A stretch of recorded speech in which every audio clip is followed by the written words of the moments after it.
Hello students. आज हम बात करने वाले हैं potential energy of a dipole in an external field. तो फ्रेंड्स, हम जब कुछ पढ़ने वाले हैं डाइपोल के बारे में, तो डाइपोल क्या है वो हम रिवाइज कर लेते हैं। Dipole plus charge minus charge और कोई फाइनाइट डिस्टेंस है 2a, तो ये जो कॉन्फ़िगरेशन बन रही है उसको हम बोलते थे डाइपोल। चैप्टर 1 में हमने पढ़ा है। अब इसका जो डाइपोल है तो इसका जो डाइपोल मोमेंट आता है वो P हमको कैसे मिलता था, तो चार्ज का वैल्यू और उन दोनों के बीच का डिस्टेंस 2a का मल्टीप्लिकेशन करके, तो ये वैल्यू होती थी Q इंटू 2a। अब यहाँ पर जो चार्ज थे उनका सेंटर से डिस्टेंस a और इसका भी डिस्टेंस a जितना होता था, तो ये चार्ज हो गया।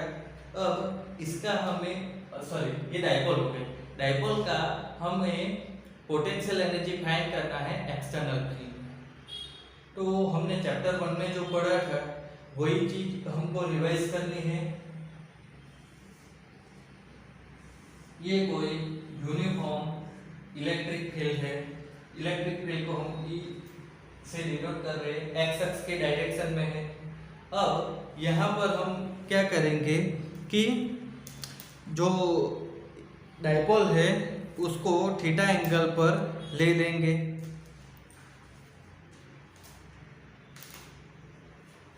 यहाँ पर डाइपोल को ले रहे हैं जो फील्ड के साथ थीटा एंगल बना रहे हैं। अब ऊपर एक क्यू चार्ज, नीचे एक माइनस क्यू चार्ज, तो ये जो डाइपोल बन रही थी तो होता क्या था कि इसके ऊपर लगने वाला नेट फोर्स क्या होता था, 0। बट जो फोर्स होता था वो क्या होता था कि अलग अलग लाइन पर था, वन लाइन पर नहीं था। तो उस वजह से क्या होता था कि जो डाइपोल होती थी उसको टॉर्क लगता था। तो जो टॉर्क होता था वो टॉर्क हमको क्या होता था, P E sin थीटा। इस फॉर्मूला से हमको ये टॉर्क मिलता था। अब ये फॉर्मूला कैसा है तो वो तो आपको चैप्टर 1 के वीडियो देखने पड़ेंगे बच्चों, ठीक है। अब हमको यहाँ पर ये डिराइव नहीं करना है, ये चैप्टर 1 में हमने डिराइव कर लिया है, हमको तो इसका यूज करना है। तो अब देखो कि होता क्या है कि ये 2a डिस्टेंस की क्या है, डाइपोल है। अब ये डाइपोल थीटा एंगल बना रही है तो इसके ऊपर लगने वाला टॉर्क Pe sin थीटा इस तरीके से हमको मिलता है। अब हमको जो करना है कि ये डाइपोल का पोटेंशियल एनर्जी फाइंड करना है। तो पोटेंशियल एनर्जी हम कैसे फाइंड करेंगे, तो होता क्या है कि यहाँ पर डाइपोल यूनिफॉर्म इलेक्ट्रिक फील्ड की वजह से क्या करेगी, टॉर्क की वजह से रोटेट होती थी। तो हम कोई एक्सटर्नल फील्ड अप्लाई करेंगे जिस वजह से डाइपोल इसको हम 2 1 बोल दे, तो डाइपोल का जो टॉर्क होगा वो एक्सटर्नल फील्ड की वजह से लगने वाला टॉर्क को बैलेंस कर देगा। तो यहाँ पर क्या होगा कि ये यूनिफॉर्म फील्ड है ना, तो उसको ऑपोज करता हुआ टॉर्क लगे ऐसा एक हमको फील्ड जनरेट करना है। तो और कितना कि डाइपोल को जो टॉर्क लग रहा है उसको काउंटर बैलेंस कर दे, उतना ही टॉर्क लगना चाहिए, वैसा कोई हम फील्ड जनरेट करें। तो उस फील्ड में क्या होगा कि जो डाइपोल है वो थीटा 0 से थीटा जितना रोटेट कर रही है, थीटा 1, ठीक है। अब यहाँ पर थीटा 0 और थीटा 1 में क्या होगा कि एक इनिशियल है और एक फाइनल है, ठीक है। ये मतलब थीटा 0 यहाँ पर है, यहाँ पर है, यहाँ पर है, वो कुछ नहीं। जहाँ पर से टॉर्क ऑपोजिट एक्सटर्नल फील्ड का टॉर्क लगने लगा वो पोजीशन डाइपोल की क्या हो जाएगी, थीटा 0, मतलब कि फील्ड के साथ का उसका जो भी एंगल रहेगा वो थीटा 0, और थीटा 1 मतलब कि फाइनल एंगल। तो अब देखो कि वर्क इक्वल टू लीनियर की हम बात करते हैं तो वहां पर क्या होता है कि फोर्स इनटू डिस्प्लेसमेंट, इंटीग्रेशन कर दोगे छोटे वर्क के लिए, वेरिएबल के लिए, तो इस तरीके से मिलता है। तो अब हम अगर यहाँ पर रोटेशन हो रहा है तो रोटेशन में अगर हम वर्क की बात करें तो फोर्स की जगह हम क्या लिख सकते हैं, तो फोर्स की जगह हम लिख सकते हैं तो, और dr की जगह हम क्या लिख सकते हैं, तो d थीटा। तो अब हम यहाँ पर वर्क की हम बात करेंगे। तो जो वर्क होगा वो हमको कैसे मिलेगा, तो W इक्वल टू क्या हो जाएगा, तो इंटीग्रेशन। अब तो मतलब टॉर्क लग रहा है, तो टॉर्क की वैल्यू तो क्या थी, पी ई साइन थीटा। तो लगाओ यहाँ पर P E sine theta D theta. अब देखो तो P जो है, तो P का वैल्यू क्या है, Q इंटू टू है।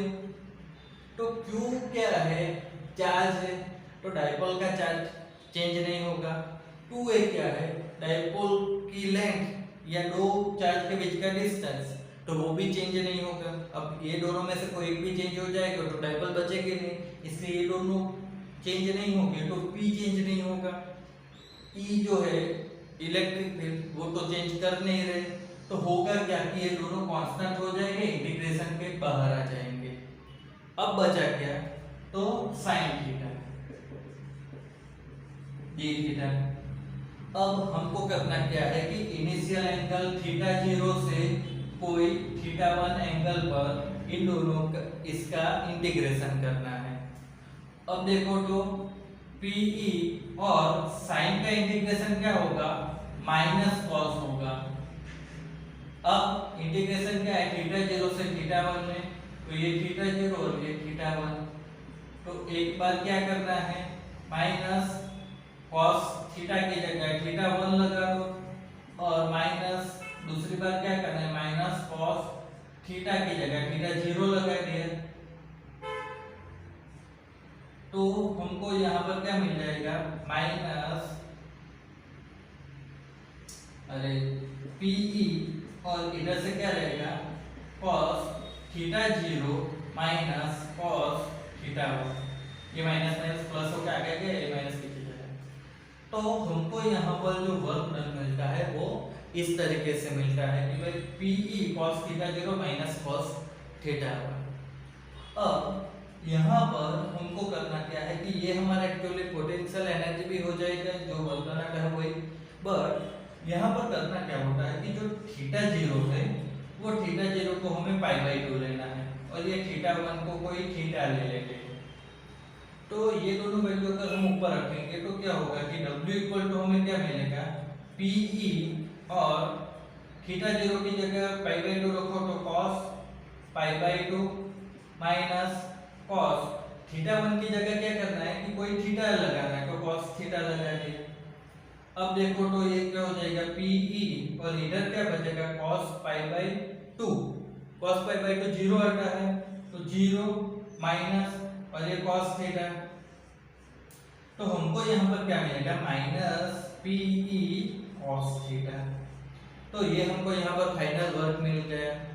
अब जो वर्क होता है वही पोटेंशियल एनर्जी बनती है।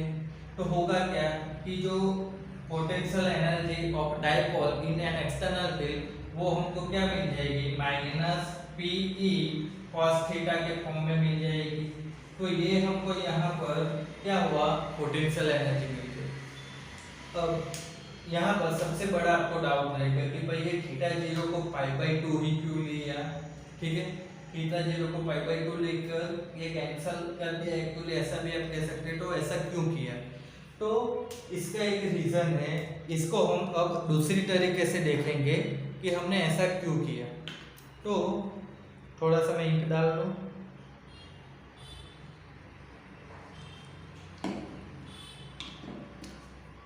यहाँ पर हमको करना जो होगा वो कि potential energy of A system, जो हमने पिछले वीडियो में देखा था, potential energy of A system, तो उस तरीके से हमको क्या करना होगा कि पोटेंशियल एनर्जी फाइंड करनी होगी। अब वो जो हम एनर्जी फाइंड करेंगे वो भी क्या होगी, इसके बराबर ही आ जाएगी, ठीक है। थोड़े से इंस्ट्रक्शन लेने पड़ते हैं, बट वो चीज आपको समझनी पड़ेगी। अब देखो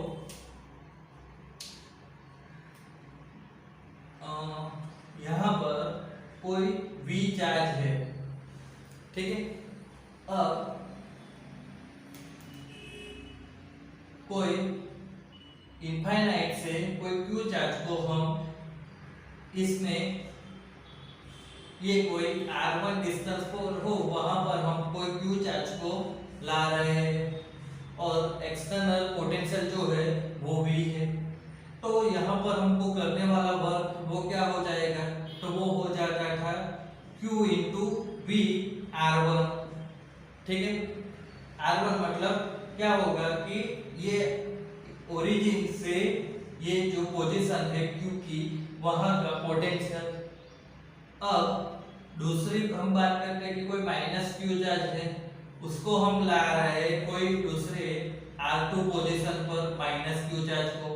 तो अब हमको जो वर्क डन करना पड़ेगा वो क्या होगा, तो वो वर्क डन हो जाएगा W2।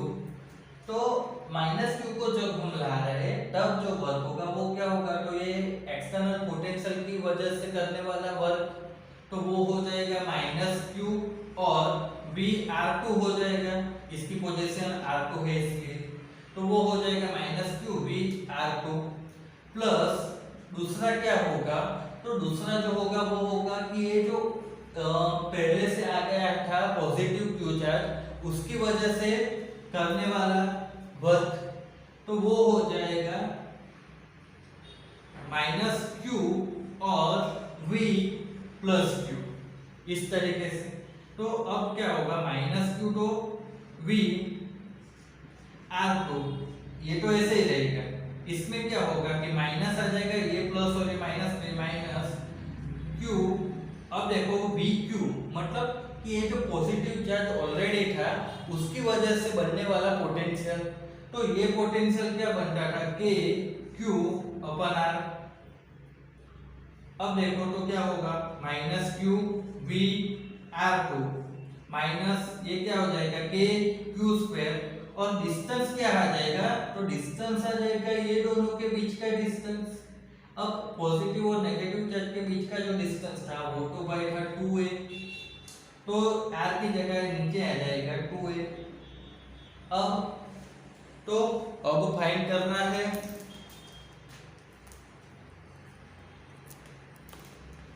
अब हमको यहाँ पर फाइंड करना है टोटल वर्क डन।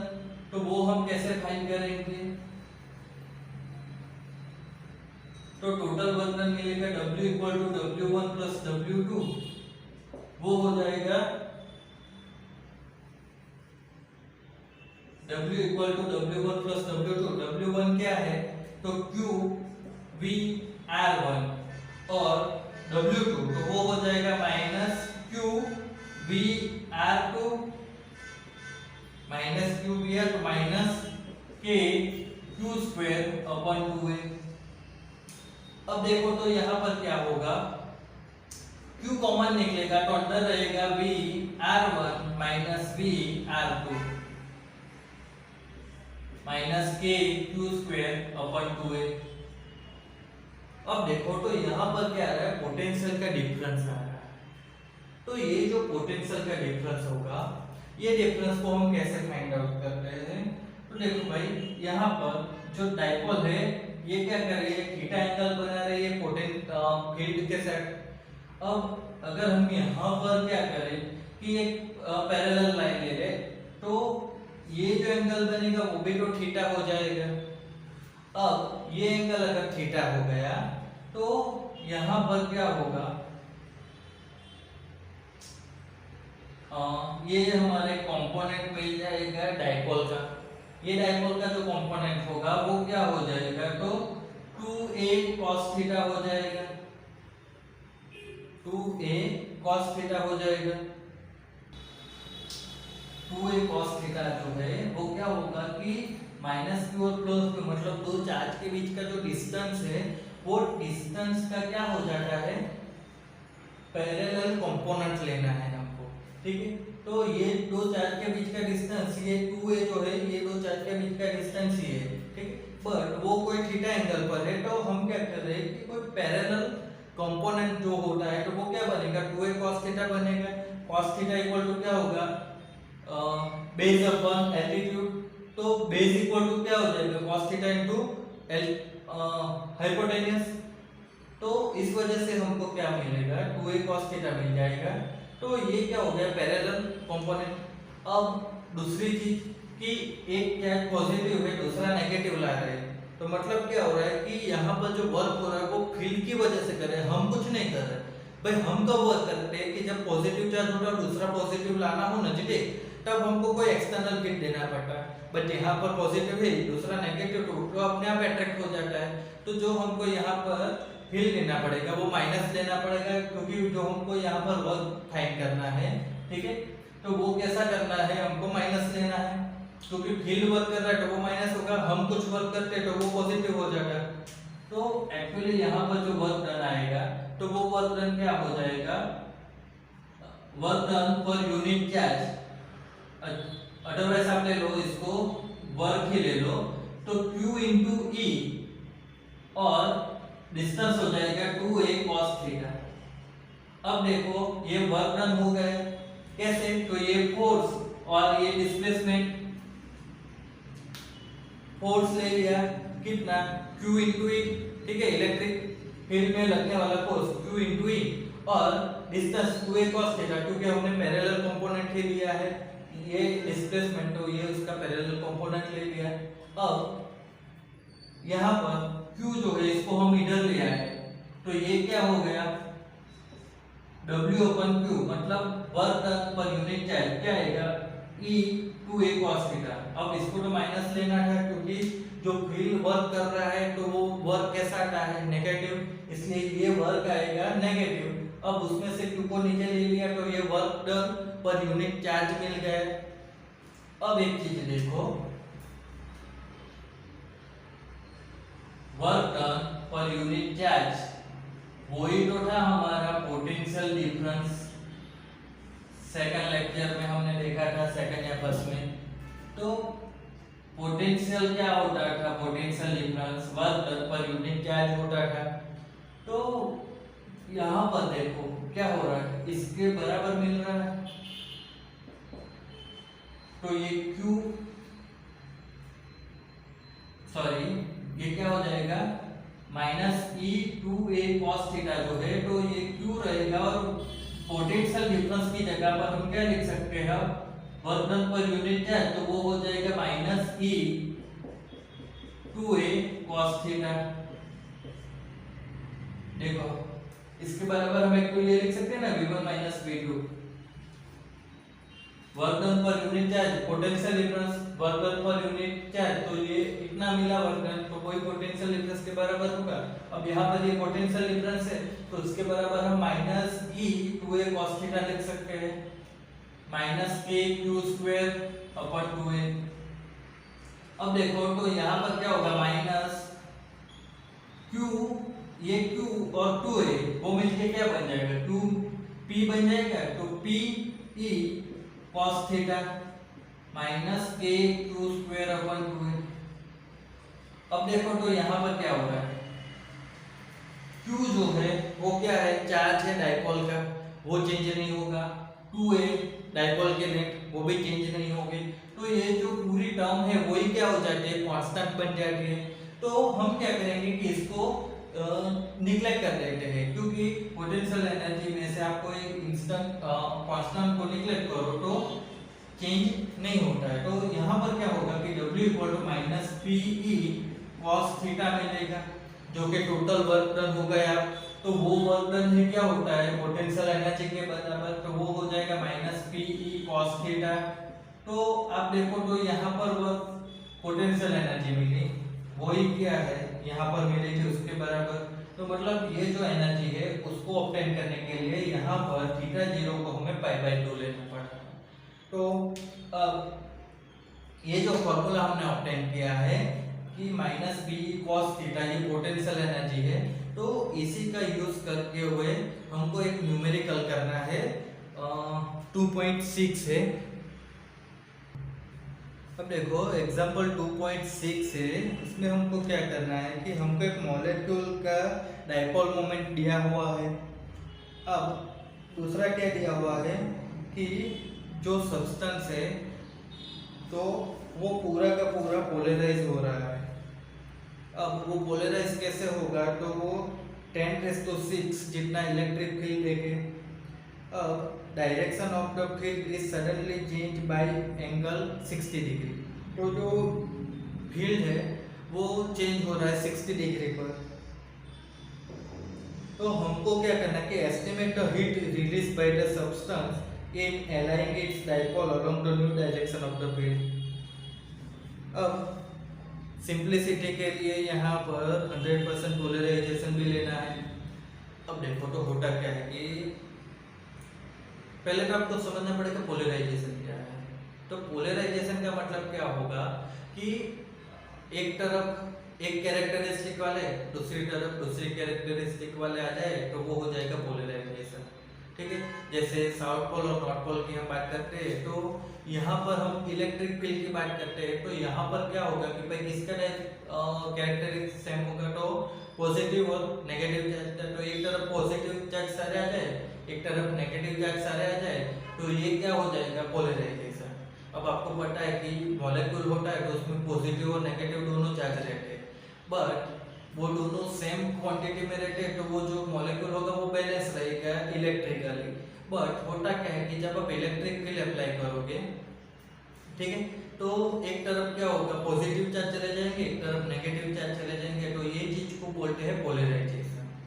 अब यहाँ पर पोलराइजेशन होता है तो एक्चुअली चीज क्या दी हुई है वो समझो कि डाइपोल मोमेंट, ठीक है, फॉर वन मॉलिक्यूल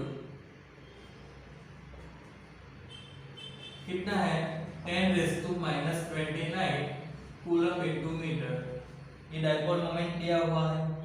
अब एक मोल का इतना, एक मॉलिक्यूल का इतना है तो 1 मोल एक मोल का डाइपोल मोमेंट वो क्या हो जाएगा 6 × 10⁻23 × 10⁻⁻29। एक मॉलिक्यूल का इतना है तो एक मोल मॉलिक्यूल उसका कितना बन जाएगा, तो molecule number into dipole moment of one molecule, तो ये हो जाएगा 6 × 10⁻⁻6 कूलम इनटू मीटर।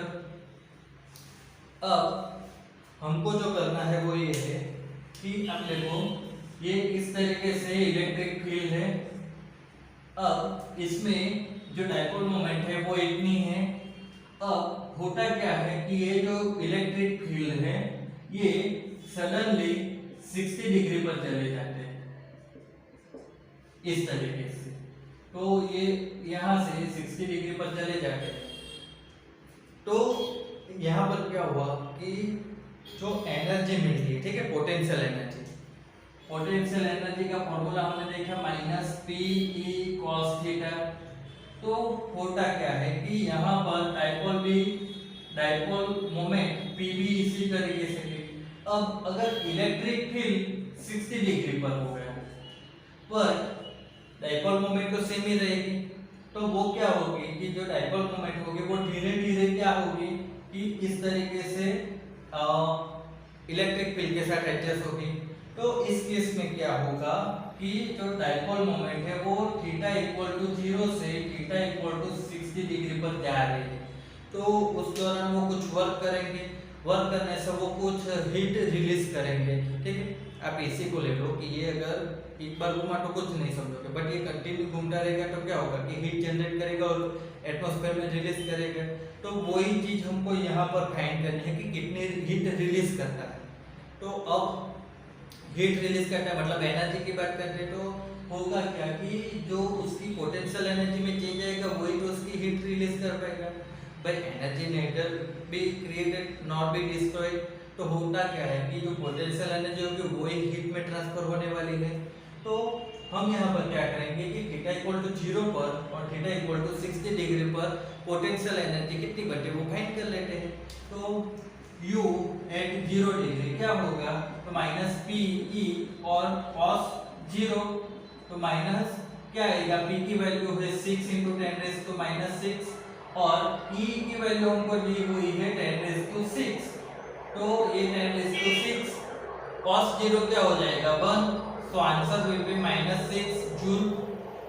अब U 60 तो वो क्या हो जाएगा -PE cos 60, तो ये वैल्यू तो रूल सेम ही रहेगी, -6 × 10⁻⁶ × 10⁻⁶ × 1/2 आएगा, cos 6 के 1/2, तो ये आंसर क्या आ जाएगा -3 जूल।